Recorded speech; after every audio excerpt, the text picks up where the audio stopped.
en la que el que volem és parlar-vos d'infraestructures. I per a parlar d'això jo crec que és molt important que sapiguem quin és el punt de partida. El punt de partida no pot ser un altre que el d'acceptar que s'han perdut 4 anys. Al llarg de 4 anys la marginació de la Generalitat Valenciana cap a Ontinyent ha sigut més que patent. Ha evidenciat aquesta fòbia que Camps mos té als ontinyentins i ha fet que a hores d'ara tot el que tenia que haver-se construït, tot el que tenia que haver-se realitzat al llarg d'aquests 4 anys, siguin de nou sols promeses.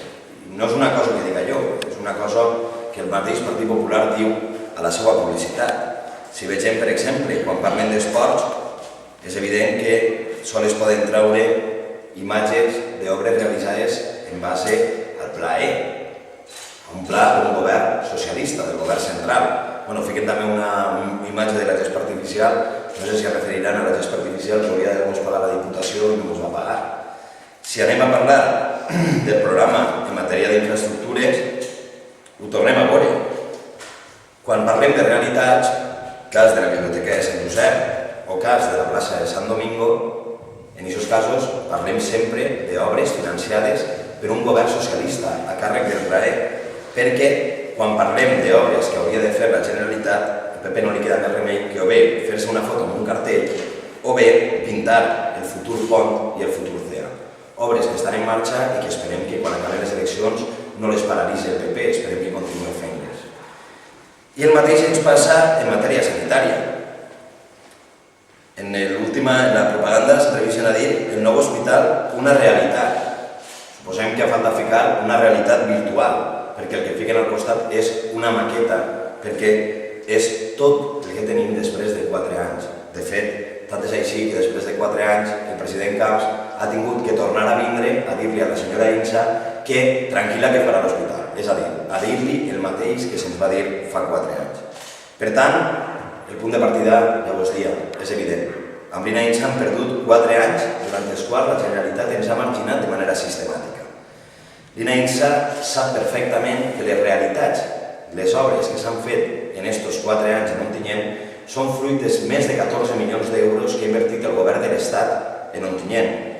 La resta són tot promeses i maquetes. De fet, fins i tot la candidata del PP ha d'inventar-se xifres i parla de que s'han invertit per la Generalitat 33 milions d'euros. Després, quan se li pregunten exactament en què s'han invertit, els números no quadren.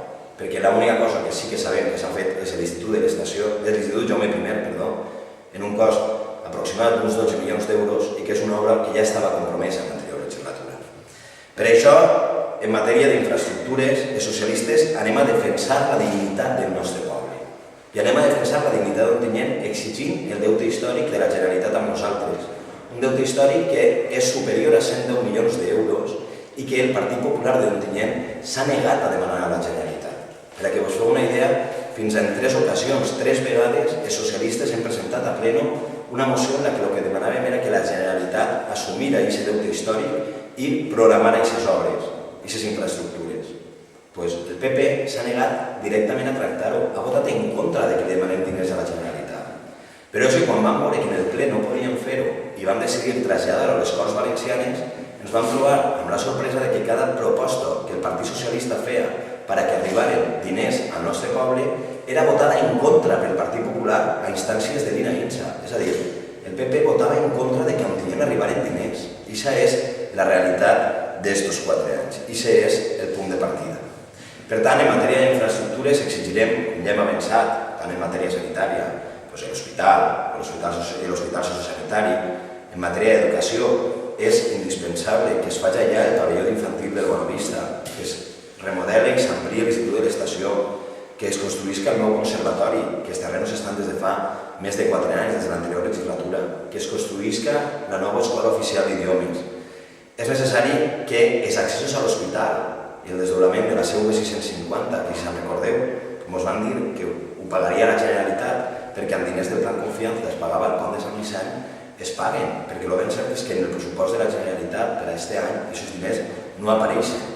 És necessari comptar amb les rotondes d'accés a Daniel Gil i a l'Avinguda de Torrefiel, amb el desdoblament de la Ronda, amb el Palau de Justícia, perquè a més, d'esta manera no sols aconseguirem fer justícia, no sols aconseguirem defensar la dignitat del nostre poble, no sols aconseguirem les infraestructures que Ontinyent necessita, sinó que, a més, el que és importantíssim en aquests moments, generarem llocs de treball. Perquè us feu una idea, i jo no vull marejar-vos amb xifres, però quatre idees molt clares. Si l'hospital s'haguera fet amb una inversió, es fa a la propera legislatura, amb una inversió d'uns 30 milions d'euros, si l'Institut de l'Estació s'amplia i es remodela amb una inversió aproximada d'uns 10 milions d'euros, si el conservatori s'haguera fet o es fa en la propera legislatura amb una inversió de més de 4 milions d'euros, si el pavelló del Bonavista s'amplia, es realitza ja d'una inversió de 500.000 euros, o els accessos a l'hospital i les rotondes d'accés a Daniel Gil i Torrefiel es duen a terme, el que suposaria aproximadament una inversió d'uns 4 milions d'euros, sols amb això tenim una inversió en Ontinyent de 50 milions d'euros. Tot això que jo estic dient és el que el Partit Popular duia en programa en l'anterior legislatura. Per tant, el que nosaltres ara exigim és que en la propera legislatura això siga ja una realitat.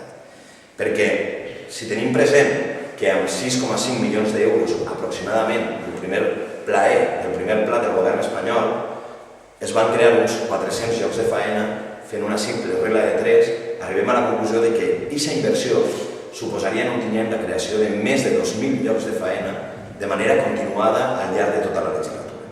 Per tant, el que socialistes proposem en matèria d'infraestructures és que la Generalitat complisca d'una amb el nostre poble, que Camps deixi de marginar-nos i que d'una per totes recuperem la dignitat d'un poble que el dia 22 de maig demostrarà que no és el poble del més infot, sinó demostrarà que sap exigir amb la cara ben alta tot allò que al nostre poble li pertoca.